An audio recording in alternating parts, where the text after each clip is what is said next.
अस्सलाम वालेकुम, मेरा नाम फ़हद बिन खालिद है और इस वीडियो में हम ये देखेंगे कि ड्रॉप शिपिंग के लिए कंपटीशन एनालिसिस कैसे करना होता है। और इसके लिए मैं आपको एक कीवर्ड की एग्जांपल से ये बताने की कोशिश करूँगा कि अगर आपके पास एक कीवर्ड आ गया है, आपने शॉर्टलिस्ट कर लिया है, अब आप उस पे कैसे चेक करेंगे कि कितना कंपटीशन है, क्या आप उस पे रैंक कर सकते हैं या नहीं, कितनी देर लगेगी, क्या कुछ करना पड़ेगा और उस प्रोडक्ट को सिलेक्ट करने के लिए और क्या ऐसे फैक्टर्स हो सकते हैं जो आपको माइंड में रखने चाहिए और जिनको देखना ज़रूरी है और फिर फाइनली आप उस निश को सेलेक्ट करेंगे या नहीं करेंगे। तो ये सब चीज़ें इस वीडियो में इंशाल्लाह डिटेल में डिस्कस होंगी। तो हम एज एन एग्जांपल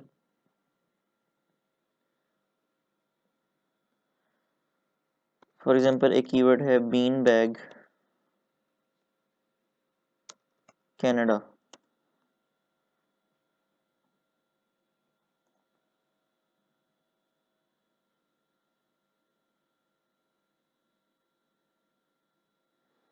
अच्छा, अब आप ये देखेंगे, सबसे पहले आप इसको, अब चूंकि कनाडा मैंने साथ लिखा हुआ है, इसका मतलब है कि मैं कनाडा को टारगेट करना चाह रहा हूँ। तो मैं यहाँ से कंट्री कनाडा सेलेक्ट करूँगा।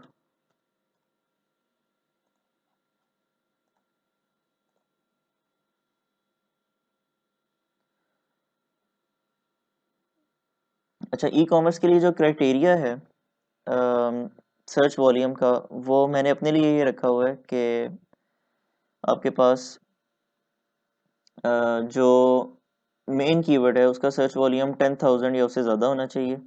और ये भी हो सकता है कि अगर आप ऐसे दो बहुत ही हाईली रिलेटेड कीवर्ड्स मिला लें या तीन कीवर्ड्स ऐसे मिला लें और उनका मिला के कंबाइंड वॉल्यूम 10,000 या उससे ज़्यादा बन रहा हो तो भी चलेगा। तो ये मेरा अपना क्राइटेरिया है। इसमें ज़ाहिर है कि चेंज भी हो सकता है डिपेंडिंग ऑन अदर फैक्टर्स। तो हम ये कर सकते हैं कि सबसे पहले हम इसका वॉल्यूम चेक करेंगे कि बीन बैग कनाडा का वॉल्यूम क्या है। इसका वॉल्यूम 1600 है। अगर हम सिर्फ बीन बैग लिखते हैं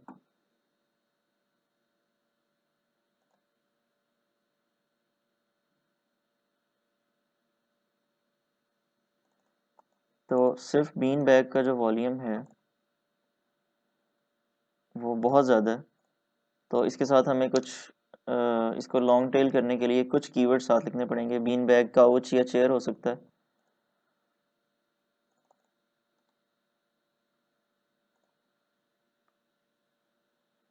बीन बैग चेयर का वॉल्यूम भी बहुत ज़्यादा है। तो अब हम इसको एनालाइज करने के लिए अब आ जाते हैं कि इस कीवर्ड पे कौन सी वेबसाइट्स रैंक्ड हैं।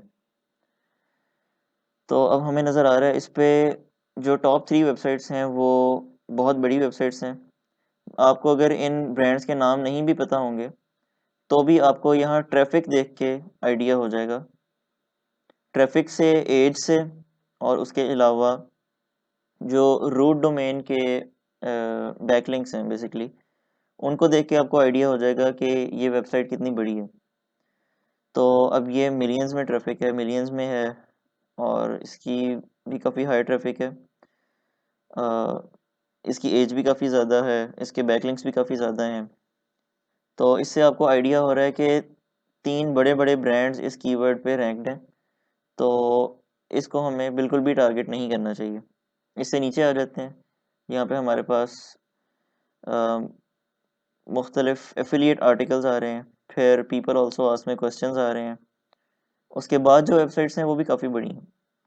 यहाँ हमारे पास जो इस पोजीशन पे एक वेबसाइट आ रही है, ये काफ़ी पुरानी वेबसाइट लग रही है, इसकी ट्रैफिक लेकिन बहुत ज़्यादा नहीं है। तो इसको हम चेक कर सकते हैं कि क्या इस वेबसाइट ने एसईओ की हुई है या नहीं। तो ये बेसिकली मैंने यहाँ पे सारा कुछ नोट किया हुआ है। आप इसको एक एक करके ये सारी चीज़ें चेक कर सकते हैं कि जो वेबसाइट्स रैंक कर रही हैं उनकी डोमेन रेटिंग क्या है एएचरेस में, उसकी एज क्या है और क्या उस वेबसाइट ने एसईओ की हुई है या नहीं की हुई, उसका कंटेंट उसने लिखवाया हुआ है एसईओ के लिए या नहीं लिखवाया हुआ, और क्या वो रेलेवेंट है या नहीं। उसके अलावा आप उसके बैकलिंक्स देख सकते हैं कि किस किस्म के बैकलिंक्स हैं, कितने हैं। क्या आप उतने बैकलिंक्स बना सकते हैं या नहीं। और फिर उसके अलावा आप ये देखेंगे कि उसके पास कितनी प्रोडक्ट्स हैं उस निश में। फॉर एग्जांपल मैंने बीन बैग चेयर अगर सर्च किया है और ये वेबसाइट मेरे पास आई है, तो इस वेबसाइट में आप देख रहे हैं कि कंटेंट लिखवाया हुआ है। इसका मतलब है कि इसने एसईओ के लिए कुछ ना कुछ अटेम्प्ट की हुई है। उसके अलावा इसके टाइटल में भी बीन बैग चेयर का कीवर्ड आ रहा है, और बल्कि 2 दफ़ा आ रहा है। तो इसने अपनी तरफ से ऑप्टिमाइज़ करने की कोशिश की हुई है। उसके अलावा आप ये देखेंगे कि इसके पास वैरायटी कितनी है। अब फॉर एग्जांपल मैं यहाँ पे मुख्तलिफ कैटेगरीज़ में जाके देख लेता हूँ। अब इस एक कैटेगरी में उसके पास 15 आइटम्स हैं। दूसरी कैटेगरी देख लेते हैं।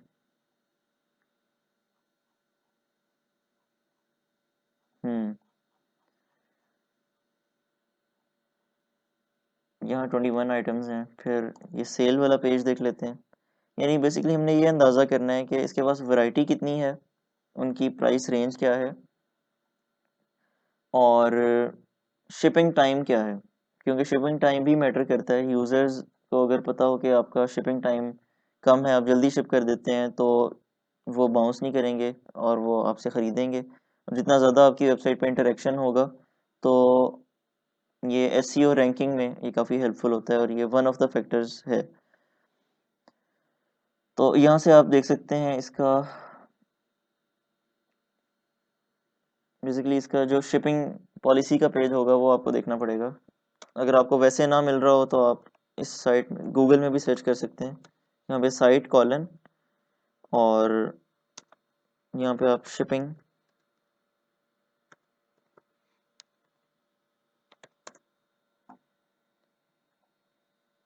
ये कीवर्ड लिख के आप सर्च करेंगे तो आपके सामने वो पेज आ जाएगा।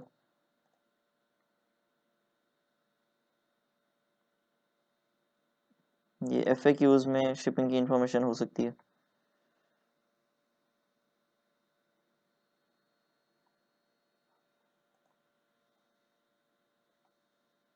फ्री शिपिंग दे रही है ये वेबसाइट, और फेडेक्स यूज़ कर रही है, और 9 to 12 business days to process your order. और फिर वंस शिप्ड, जब शिप हो जाएगा तो उसके बाद फिर इतने दिन लगते हैं इनको मुख्तलिफ सर्विसेज या मुख्तलिफ कंट्रीज़ में डिलीवर करने के लिए। तो ये आप एक आइडिया ले लें, आप एक एक्सेल शीट बना लें जिसमें वेबसाइट लिखें और उसके सामने लिखें कि इसमें कितनी वैरायटी है, और आप उसको रेट भी कर सकते हैं आउट ऑफ 10, कि उसको पॉइंट्स दे सकते हैं कि वैरायटी के लिहाज से इस वेबसाइट के कितने पॉइंट्स हैं, शिपिंग के लिहाज से कितने पॉइंट्स हैं, एसईओ के लिहाज से कितने पॉइंट्स हैं, और इसकी एज के लिहाज से और डीआर के लिहाज से कितने पॉइंट्स हैं। इन सारी चीज़ों को आप मुख्तलिफ पॉइंट्स असाइन कर सकते हैं, और फिर आप उन वेबसाइट्स को सॉर्ट कर लें तो आपको आइडिया हो जाएगा कि आप इनको compete कर सकते हैं या नहीं। तो अब मैं कोई और एग्जांपल ले लेता हूँ। For example bean bag chair की बजाय मैं यहाँ से आपके सामने लाइव कोई कीवर्ड निकालता हूँ, शिपिंग पॉलिसी टॉयज़, और ये मैंने कनाडा सेलेक्ट किया हुआ है, तो मेरे पास मोस्ट प्रॉब्ली कैनेडियन वेबसाइट्स ज़्यादा आ रही होंगी। यहाँ से हम देख लेते हैं कि कोई ऐसी वेबसाइट्स जिन पे ट्रैफिक हो लेकिन एज कम हो। फॉर एग्जांपल इस वेबसाइट को हम फ़िलहाल एएचएस में एनालाइज कर लेते हैं।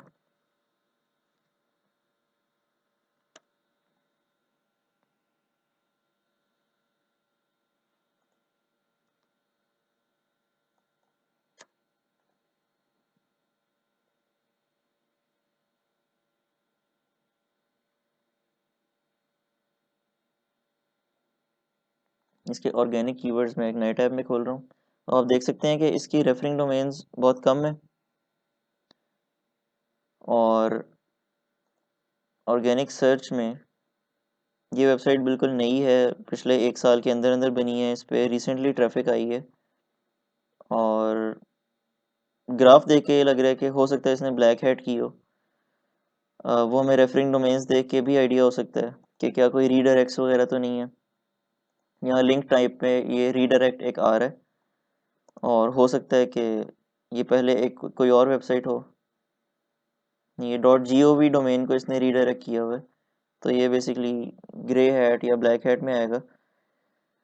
तो इस तरह की वेबसाइट्स को हम अवॉइड इसलिए करते हैं इनको compete करना, क्योंकि हमें नहीं पता कि कब तक चलेंगी। हो सकता है कि ये अगले महीने बंद हुई हो और आप उस पर एसईओ स्टार्ट कर दें, हो सकता है आप ना रैंक करें। तो हम सेफ साइड पे रहने के लिए ऐसी वेबसाइट्स देखेंगे जिनमें रीडायरेक्ट्स ना हो। रीडायरेक्ट्स देखने का तरीका आप देख चुके हैं, यहाँ पे रेफरिंग डोमेन्स में आए और यहाँ पे जो टाइप ऑफ लिंक है वहाँ पे आप रीडायरेक्ट्स में जाके देख सकते हैं कि कितने रीडायरेक्ट्स हैं इस वेबसाइट पे। तो उसके अलावा और वेबसाइट्स हम देख लेते हैं।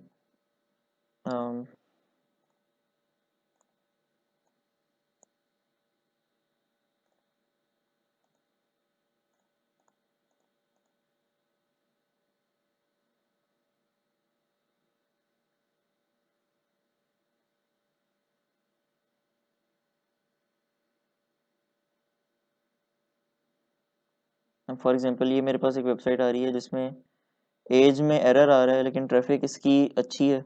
इतनी भी नहीं है कि ये कोई बहुत बड़ा ब्रांड होगा, लेकिन बहुत कम भी नहीं है।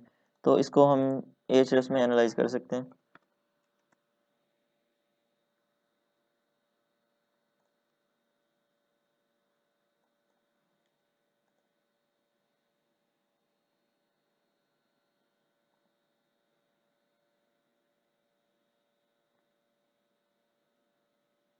ये काफ़ी पुरानी वेबसाइट है।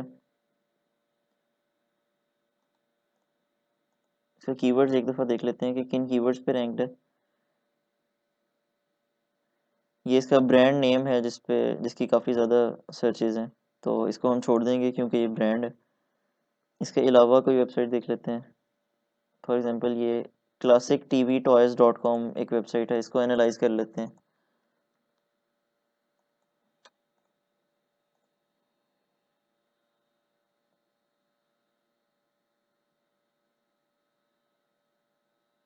ये भी काफ़ी पुरानी वेबसाइट है।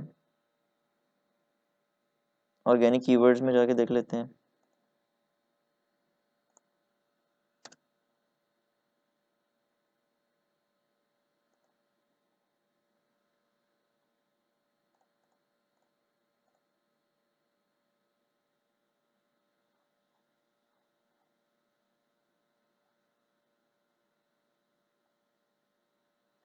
अगर आपके पास ये एज का फीचर काम ना कर रहा हो, तो इसका एक ऑल्टरनेट ये है कि इस डॉक्यूमेंट में मैंने उसका लिंक दिया हुआ है।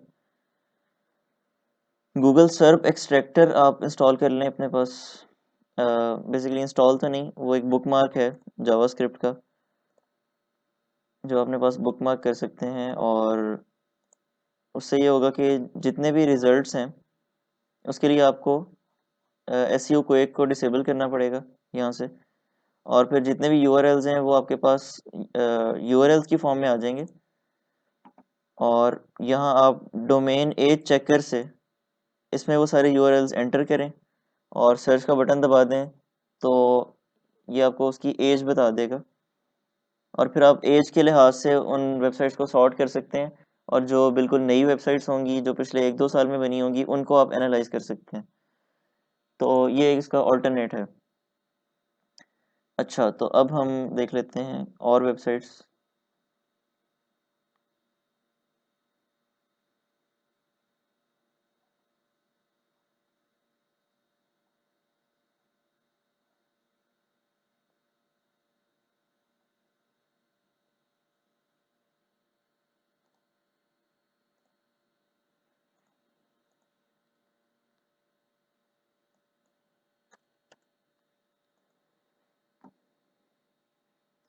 ये जो वेबसाइट हमने पहले एनालाइज की थी classictvtoys.com, इसके कीवर्ड्स हमारे पास आ गए हैं। इसमें अगर मैं इसके ब्रांड नेम के एक पार्ट को एक्सक्लूड कर देता हूँ,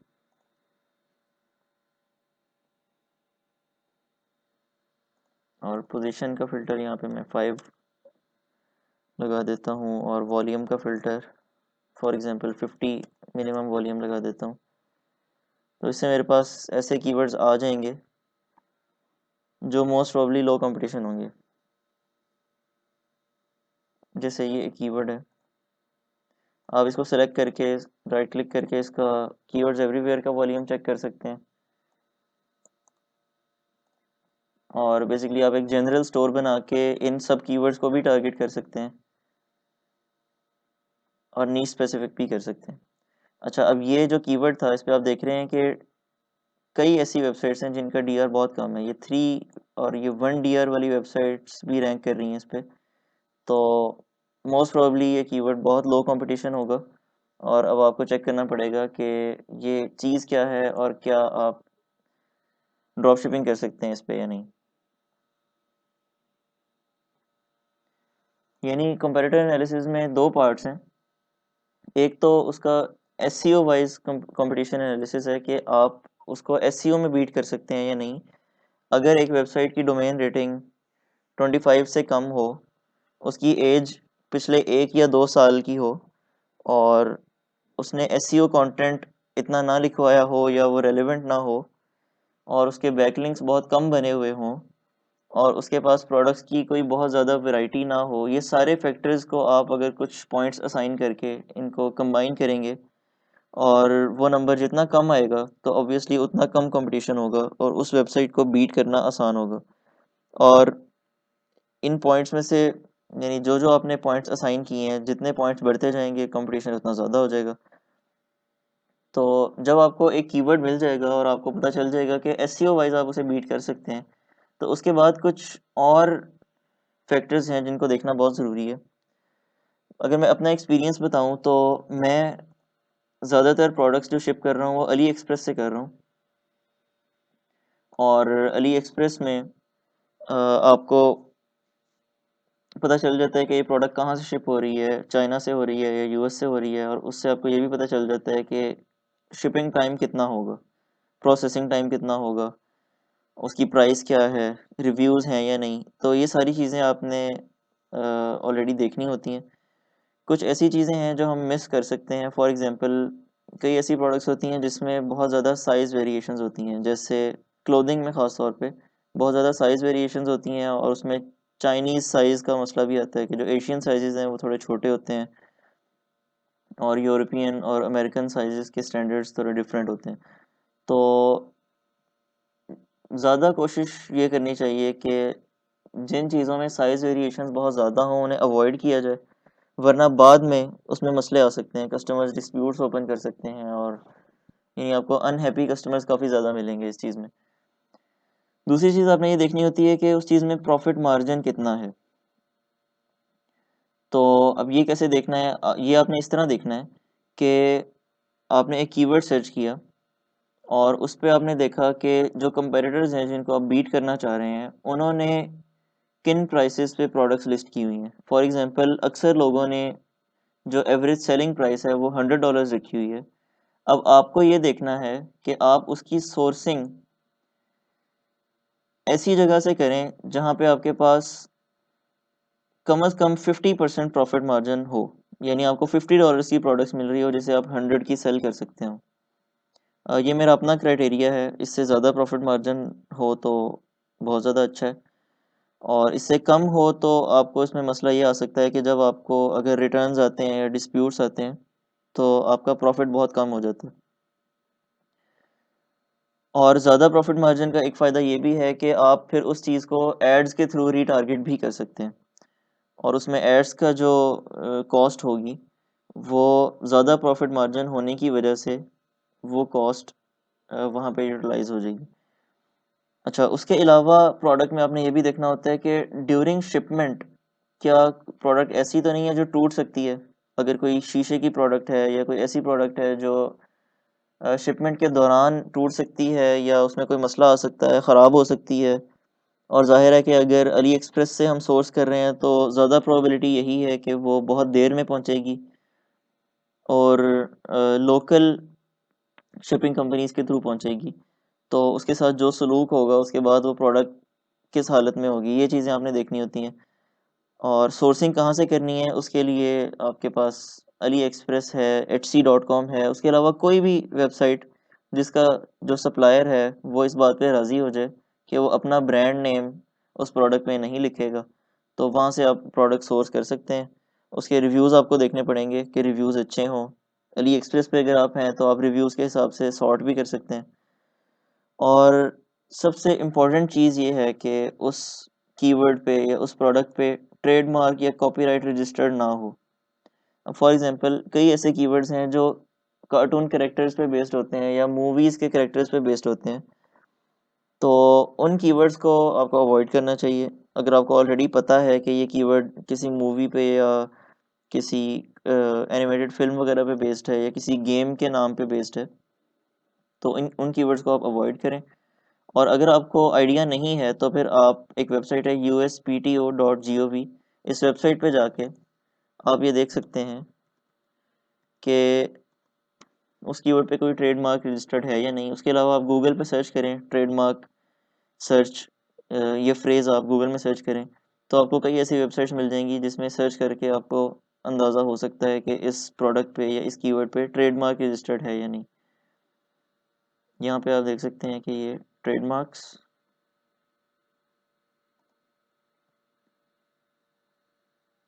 और इनके डेटाबेस में आप सर्च कर सकते हैं कोई भी टर्म। फॉर एग्जांपल अगर मैं यहाँ पे लिखता हूँ मारियो, अब हमें ऑलरेडी पता है कि मारियो एक बहुत बड़ा कैरेक्टर है और ऑब्वियसली इसका ट्रेडमार्क रजिस्टर्ड होगा। अब यहाँ पे मेरे पास जो रिजल्ट्स आए हैं,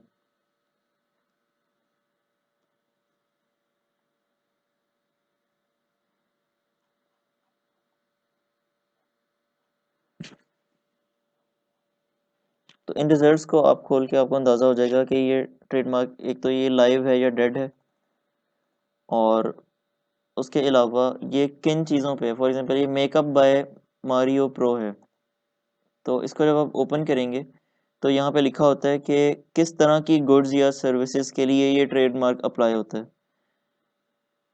आप देख सकते हैं कि ये काफ़ी सारा मेकअप का सामान है, क्रीमी फेस पाउडर और फर्मिंग लोशंस और ब्लश पेंसिल्स और इस तरह की, मतलब मुख्तलिफ ऐसी चीज़ें हैं जो मेकअप से रिलेटेड हैं। तो ये सिर्फ मेकअप यानी इन आइटम्स पे ये ट्रेडमार्क अप्लाई होगा। तो इस तरह से आप जब भी कोई कीवर्ड सेलेक्ट करने लगें और ये सारा क्राइटेरिया मीट हो जाए तो उसके बाद आप ये चीज़ ज़रूर चेक करें कि उस पर कोई ट्रेडमार्क या कॉपीराइट इशू तो नहीं आ सकता, क्योंकि अगर इशू आता है तो इस किस्म का आता है कि आपका जो सर्वर है जिस पे आपने होस्ट किया हुआ है वो सर्वर डाउन हो सकता है, आपका पेमेंट गेटवे डाउन हो सकता है, उसमें इश्यूज आ सकते हैं। पेपैल या स्ट्राइप जो भी आप पेमेंट गेटवे यूज़ कर रहे हैं, उसको रिपोर्ट किया जा सकता है, आप पे कोई लीगल केसेस फाइल हो सकते हैं, आपको फ़ाइन हो सकता है, तो उसमें तरह तरह के मसले हो सकते हैं। तो इन चीज़ों को अवॉइड करें, और बाकी ये सारे फैक्टर्स को आप उसी तरह पॉइंट्स बना के उनकी बेस पे आप एनालाइज कर सकते हैं और ये चूज़ कर सकते हैं कि ये कीवर्ड मुझे करना चाहिए या नहीं करना चाहिए।